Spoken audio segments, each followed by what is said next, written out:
وساعتها قلت انا مش هشتغل الشغلانه دي تاني. وابتديت اشتغل واجيب فعلا ديلز للشركه واعمل علاقات والدنيا تمشي معايا كويس. بس كان في حته كده مقرقاني. انتوا هتلاقوني دايما بقول لكم على الحته دي.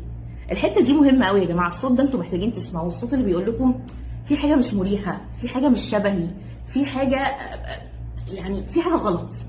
الصوت ده بيبقى مهم، لو سمعناه هيعرفنا كتير عن نفسنا. كان عندي مشكله في شغله السيلز. الشغلانه دي مهمه جدا واحنا محتاجينها، بس هي كل الفكره انها ما كانتش بدلتي، ما كانتش مكاني. الفكره منها ايه؟ الفكره ان طبيعه شغل السيلز انك تقريبا طول النهار بتشتغل. فانا كان عندي مشكله شويه في حته ان انا وقتي مش ملكي ومش في ايدي. اللايف ستايل بتاع الشغلانه كلها ما كانش مريح. بلس ان التنافسيه اللي جوه الشغلانه اصلا عرفت بعد كده ليتر اون ان هي حاجه مش شبه شخصيتي خالص. يعني فكره السعي ورا التارجت والجري ورا التارجت، انا شخص بيقدر اصلا يعني اللو بيس والحياه الريتم الهادي وفكره تميز الانسان وان انا بركز في ورقتي. وده مش شبه خالص فكره السيلز اللي طول الوقت بتخليك تتحرك وبتجري وبتسعى عايز تلحق التارجت عشان تاخد الكوميشن بتاعتك.